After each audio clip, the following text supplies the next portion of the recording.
할렐루야. 이 시간을 구별하여 예배를 드리시는 분들 환영하고 축복합니다. 다 함께 기도하시겠습니다. 사랑과 은혜가 풍성하신 하나님 아버지, 오늘도 귀한 생명 허락하여 주셔서 주님 앞에 영광을 돌리게 하심을 감사드립니다. 주님께서 저희에게 말씀을 사모하는 마음을 주셔서 이곳으로 부르신 줄 압니다. 부르신 곳 가운데에서 전보다 변화되고 훈련되고 성령 충만해져 돌아가는 시간이 될 수 있도록 인도하여 주시옵소서. 이 시간 말씀을 듣습니다. 말씀을 전하는 자와 말씀을 듣는 모든 성도님들이 모두 은혜의 자리에 들어가는 시간이 될 수 있도록 인도하여 주시옵소서. 모든 것 주님께 맡기며 살아계신 예수님의 이름으로 기도드립니다. 아멘. 오늘 우리에게 주신 하나님의 말씀 베드로서 2장 1절에서 11절까지의 말씀입니다. 그러나 백성 가운데 또한 거짓 선지자들이 일어났었나니 이와 같이 너희 중에도 거짓 선생들이 있으리라. 그들은 멸망하게 할 이단을 가만히 끌어들여 자기들을 사신 주를 부인하고 임박한 멸망을 스스로 취하는 자들이라. 여럿이 그들의 호색하는 것을 따르리니 이로 말미암아 진리의 도가 비방을 받을 것이요 그들이 탐심으로써 지어낸 말을 가지고 너희로 이득을 삼으니 그들의 심판은 옛적부터 지체하지 아니하며 그들의 멸망은 잠들지 아니하느니라. 하나님이 범죄한 천사들을 용서하지 아니하시고 지옥에 던져 어두운 구덩이에 두어 심판 때까지 지키게 하셨으며 옛 세상을 용서하지 아니하시고 오직 의를 전파하는 노아와 그 7 식구를 보존하시고 경건하지 아니한 자들의 세상에 홍수를 내리셨으며 소돔과 고모라 성을 멸망하기로 정하여 죄가 되게 하사 후세에 경건하지 아니할 자들에게 본을 삼으셨으며 무법한 자들의 음란한 행실로 말미암아 고통당하는 의로운 롯을 건지셨으니 이는 이 의인이 그들 중에 거하여 날마다 저 불법한 행실을 보고 들음으로 그 의로운 심령이 상함이라. 주께서 경건한 자는 시험에서 건지실 줄 아시고 불의한 자는 형벌 아래로 두어 심판날까지 지키시며 특별히 육체를 따라 더러운 정욕 가운데서 행하며 주관하는 일을 멸시하는 자들에게는 형벌할 줄을 아시느니라. 이들은 당돌하고 자궁하며 떨지 않고 영광 있는 자들을 비방하거니와 더 큰 힘과 능력을 가진 천사들도 주 앞에서 그들을 거슬러 비방하는 고발을 하지 아니하느니라. 아멘. 예전에 애틀랜타 저널이라는 잡지에 이 모건 블레이크라는 사람이 매우 인상 깊은 기사를 쓴 적이 있었습니다. 그 내용은 우리가 가지고 있는 혀가 얼마나 파괴력이 있는지에 관한 내용이었습니다. 그 내용을 한번 읽어드리겠습니다. 나는 다른 사람에게 치명적인 타격을 가할 수 있는 힘과 기술을 가지고 있다. 나는 사람을 죽이지 않고도 승리할 수 있다. 나는 가정과 교회와 국가를 파괴한다. 나는 수많은 사람의 인생을 파괴한다. 나는 바람의 날개를 타고 여행한다. 아무리 순결한 사람이라도 내게는 무력하며 아무리 정결한 사람도 내게는 무력하다. 나는 진리와 정의의 사랑을 경멸한다. 나는 나의 희생자를 전 역사와 전 세계에 갖고 있다.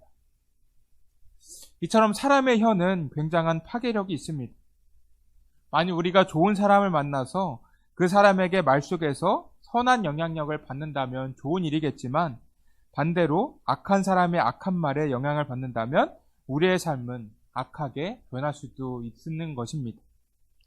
그렇게 우리 그리스도인들은 좋은 사람과 악한 사람, 이 진리를 말하는 사람과 거짓 진리를 말하는 사람을 구별할 줄 알아야 한다는 것입니다. 우리가 하나님의 자녀로서 살아가기 위해서는 참 진리를 전하는 사람의 말을 듣고 나아가야 하기 때문입니다. 오늘 본문에서 베드로는 이 거짓 선생들에 대해서 말씀하는 것을 볼 수가 있습니다. 지금 초대교회 상황을 보시면 이 성도들이 고난과 박해를 받고 있는 상황입니다. 그런 상황에서 주님께서 다시 오셔서 문제를 해결해 주셔야 하는데 예수님께서 계속 오시지 않았습니다. 이 초대교회 성도들이 믿음을 지킬 수 있었던 것은 이제 곧 예수님께서 오셔서 약을 심판하실 것이라는 기대가 있어서였습니다. 그런데 박해는 이전보다 더욱 심해지고 있는데 예수님께서는 오시지 않으니 이제는 초대교회 성도들도 마음이 지친 것입니다. 그렇게 시간이 지나면서 이 초대교회 안에 거짓된 진리를 가르치는 사람들이 생겨났다는 것입니다. 1절을 읽어드리겠습니다.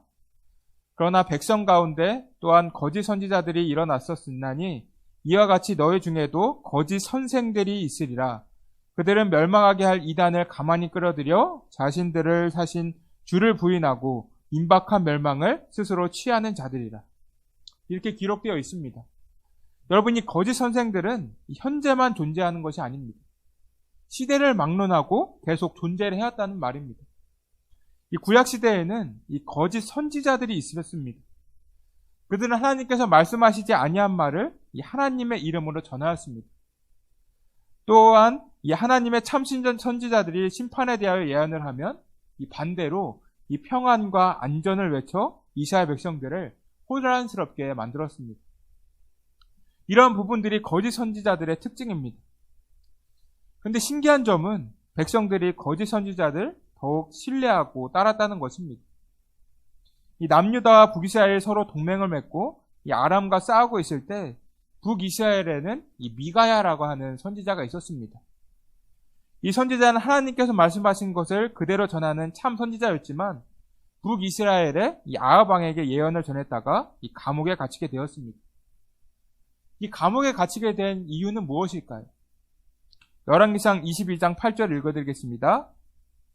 이스라엘의 왕이 여호사밧 왕에게 이르되 아직도 미물라의 아들 미가야 한 사람이 있으니 그로 말미암아 여호와께 물을 수 있으나 그는 내게 대하여 길한 일은 예언하지 아니하고 흉한 일만 예언하기로 내가 그를 미워하나이다. 이 아합 왕이 미가야가 자신에게 듣기 싫은 말을 한다고 해서 이 감옥에 가둔 것입니다. 여러분, 이것을 보면 물론 거짓 선자들이 이 거짓 진리를 말하는 것이 문제가 있지만 그러한 거짓 진리를 받아들이는 사람들 또한 문제가 있다는 것입니다. 이 아합 왕은 미가야보다도 다른 거짓 선지자들의 말을 들었던 것 아닙니까? 이 거짓 선지자들을 믿었던 것은 본인이 원하는 것을 이 거짓 선지자들이 말하였기 때문이었습니다. 그런데 이러한 면은 아합 왕에게만 있는 것이 아닙니다. 우리는 누군가가 우리에게 좋은 말을 해주는 것을 좋아합니다. 이 좋은 말이라고 하더라도 이 싫은 소리를 하면 좋아하지 않습니다. 이 빈말이라도 좋은 이야기, 이 칭찬의 말을 듣는 것을 좋아한다는 말입니다. 그런 부분으로 인해 우리들은 때로는 어떠한 삶이 올바른 삶인지 이 구별을 할 수가 없다는 것입니다. 우리 역사를 보더라도 굉장히 간신들이 많지 않았습니까? 충신들의 말은 뒷전이고 이 간신들의 말에 속아서 이 왕이 제대로 된 정치를 하지 못할 때가 너무 많았습니다. 자신에게 좋은 말만 계속하니까 이 왕이 제대로 된 판단을 하지 못한 것입니다. 그래서 나라가 건강하지 못하였고 그로 인해 백성들은 큰 어려움을 겪게 된 것입니다. 이처럼 설교를 들을 때도 두 부류로 나뉩니다. 어떤 말씀이든지 이 마음에 받아들이는 분들이 있는가 반면에 이 말씀은 내가 별로 실천하지 않아도 된다 하는 분들이 있습니다.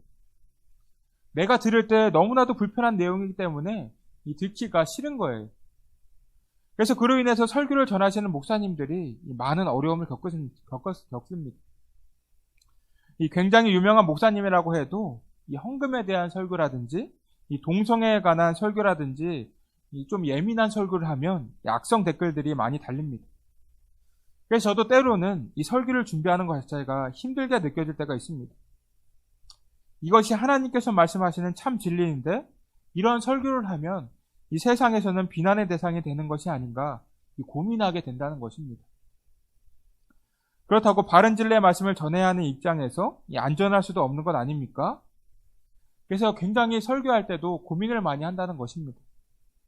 그만큼 하나님의 말씀을 그대로 이 올바르게 전하는 것도 이 힘들어진 시대가 되었다는 것입니다.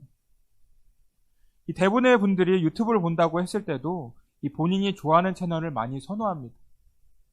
즉 본인이 좋아하는 것들만 선별해서 본다는 것이죠. 이 유튜브에는 우리가 배울 수 있는 것, 유익한 것들이 많이 있는데도 이 보지 않는다는 것입니다. 그렇게 우리는 이러한 편식적인 삶을 바꿔야 합니다. 그래야 우리의 몸이 건강해진다는 것입니다. 이 모든 것이 한쪽으로만 치우쳐 있다면 우리 건강에는 좋지 않습니다. 여러분, 우리 몸에 꼭 필요한 5대 영양소가 있는데 무엇인지 아십니까? 이 영양소도 굉장히 많이 있지만 그 중에서도 이 5가지가 가장 대표적인 영양소로 꼽히고 있습니다. 이 탄수화물, 지방, 단백질, 무기질, 비타민입니다. 이 5가지를 균형 있게 가지고 있어야 우리의 몸은 건강을 유지할 수가 있습니다. 만약에 우리 안에 비타민이 적다면 이 면역력이 줄어들고 이 피로가 회복되지 않습니다. 또한 무기질이 부족할 경우에는 빈혈이나 무기력증이 나타날 수가 있습니다. 이렇게 우리에게 맞지 않는 것이라고 해도 이 우리의 건강을 위해서 때로는 우리 몸에 좋은 것을 섭취해야 한다는 것입니다. 이 말씀도 같습니다. 우리의 영적인 건강을 위해서 나에게 맞지 않는 말씀이라고 생각이 들어도 먹어야 한다는 것입니다. 이런 유연한 사고를 가지고 있어야 우리는 하나님께서 말씀하시는 것이 무엇인지 그 진리를 제대로 깨달으며 나아갈 수 있다는 것입니다. 이스라엘 백성들은 이 거짓 진리를 분별하지 못하였습니다. 그래서 그들은 거짓 선지자들의 말에 현혹이 되었고 하나님의 뜻대로 살아가지 못하다가 결국에는 이방 나라에 의해 심판을 받게 되었습니다. 이스라엘 백성들이 하나님의 선지자와 거짓 선지자들을 잘 구별해서 하나님의 뜻대로 회개하며 하나님에게 돌아갔다면 그들의 삶은 평안했을 것이었습니다. 그렇지만 그렇게 되지 않았다는 말입니다. 지금 초대 교회에도 이 똑같은 상황이 발생하고 있습니다. 이 참 선생들과 이 거짓 교사들이 함께 있기 때문에 그들을 조심해야 한다고 베드로는 권면하는 것입니다. 1절을 보시면 그들은 멸망하게 할 이단을 가만히 끌어들여 자기들을 사신 주를 부인하고 임박한 멸망을 스스로 취하는 자들이라고 말씀합니다. 이단을 가만히 끌어들였다는 것은 이들이 외부에서 들어온 것이 아니라 이 교회 내에 있던 사람들이라는 것입니다. 교회에서 비밀스럽게 자신의 교리를 전하고 있었다는 말입니다. 그들은 주님께서 더디 오신다고 말하면서 이 성도들을 미혹합니다. 여러분, 주님께서 늦게 오신다는 것을 진리로 받아들인 성도들의 삶은 어떠했을까요? 주님이 더디 오시기 때문에 지금 믿음을 굳건히 지킬 필요가 없습니다. 굳이 고난과 박해를 견디면서 참고 기다릴 필요가 없어진다는 말입니다. 여러분이 만약 초대교회 성들이었다고 한다면 어떻게 하시겠습니까? 주님께서 늦게 오신다는 말을 들었을 때 굉장히 풀어지고 느슨해질 것입니다. 반대로 주님께서 곧 오신다고 하면 참고 인내하면서 열심히 준비를 할 것입니다. 그렇게 마음가짐이 많이 달라진다는 말입니다. 주님을 향한 믿음이 약해지게 되면 이 세상에서 범죄하는 일 또한 많아집니다. 이제는 참지 않고 살아도 되기 때문입니다. 2절을 읽어드리겠습니다. 여럿이 그들의 호색하는 것을 따르리니 이로 말미암아 진리의 도가 비방을 받을 것이요. 이렇게 적혀 있습니다.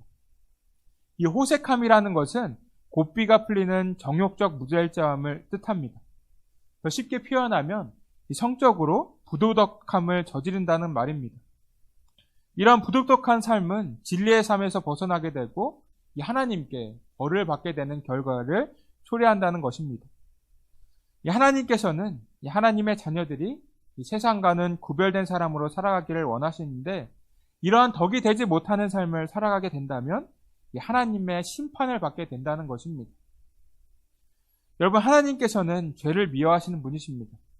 때문에 죄를 회개하지 않고 그대로 가지고 살아간다면 결국엔 멸망으로 이어진다는 말입니다. 이 4절에서 6절을 보시면 그 이야기가 잘 나와 있습니다. 하나님께서는 이 천사들이 범죄를 하였을 때도 용서하지 않으십니다. 또한 세상이 범죄로 가득했을 때 이 홍수로 그들을 심판하셨고 이 소돔과 고모라 성이 굉장히 많은 죄악을 범하였을 때 멸망시키셨습니다. 그만큼 이 죄에 대해서 하나님께서는 굉장히 엄격한 분이라는 것을 알 수가 있습니다. 베드로는 너희들이 만약 이 거짓 선지자들의 말을 따라서 주님께서 늦게 오신다는 것을 믿고 이 호색한 생활을 하고 이 악한 죄를 저지른다고 하면 이러한 하나님의 심판이 임할 것이라고 경고하는 것입니다. 그러나 주님의 말씀을 따르고 지키는 자들에게는 이러한 심판이 없습니다. 이 심판을 받는 사람들이 있는가 하면 하나님께 구원을 받는 사람들 또한 있다는 말입니다. 하나님께서는 하나님을 따르는 자들을 구원해 주셨습니다. 이 죄 많은 사상 속에서 노아는 하나님을 경외하는 사람이었습니다. 그래서 하나님께서는 노아와 그의 가족들을 구원해 주셨습니다. 여기서 흥미로운 점은 이 베드로는 노아가 의를 전파하였다고 말씀합니다. 5절을 보시겠습니다. 옛 세상을 용서하지 아니하시고 오직 의를 전파하는 노아와 그 7 식구를 보존하시고 경건하지 아니한 자들의 세상에 홍수를 내리셨으며, 이렇게 되어 있습니다.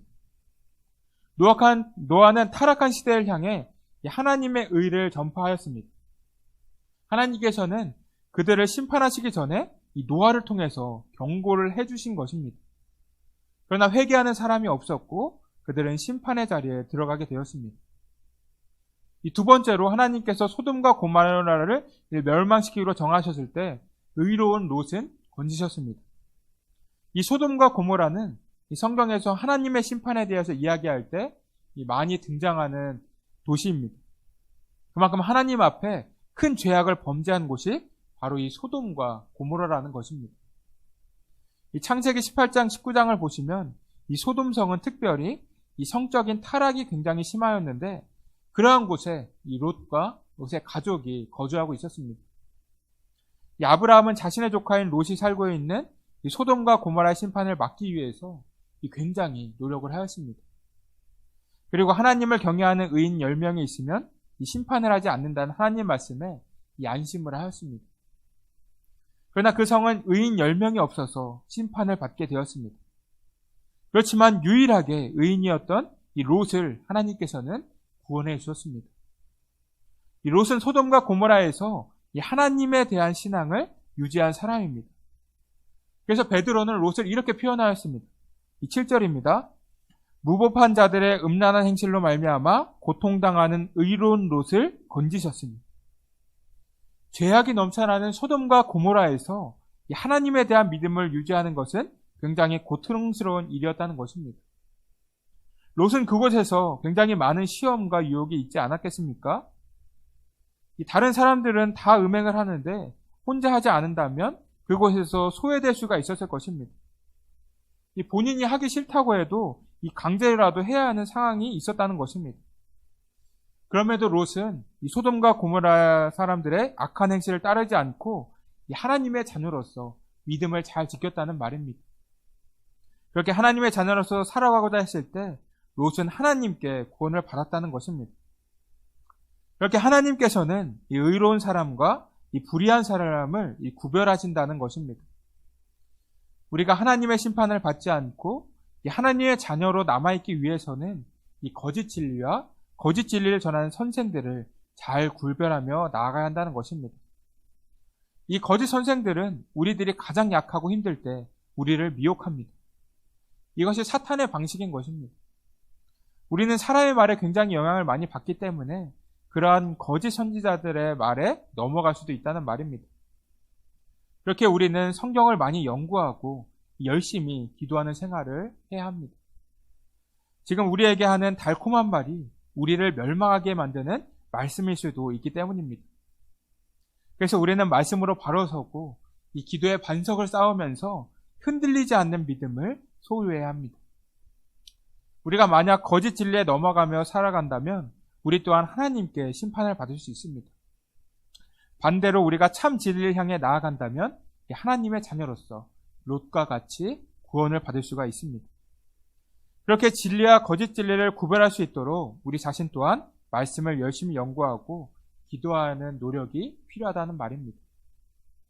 여러분, 초대교회뿐만 아니라 지금 우리가 살고 있는 곳에서도 이 거짓 복음이 넘쳐나고 있습니다. 우리가 듣기 좋아하는 말을 하면서 우리를 거짓 복음으로 끌이려고 하는 사람들이 굉장히 많다는 것입니다. 그렇게 우리는 말씀으로 돌아가고 말씀으로 바로 서서 진짜 진리의 말씀이 무엇인지 성령님을 통해 늘 고민하고 생각해 봐야 한다는 것입니다. 그렇게 거짓 선생들이 말하는 거짓 진리를 물리치고 나아갈 때 우리는 주님의 자녀로 살아갈 수 있는 것입니다. 여러분들이 모두 더욱 성경을 연구하고 기대의 반석을 쌓으셔서 이 거짓 선생들이 말하는 거짓 진리를 뿌리치고 이 참 진리를 향해 나아가는 거룩한 하나님의 자녀들이 다 되시기를 주님의 이름으로 축복합니다. 이 시간 기도하기를 원합니다.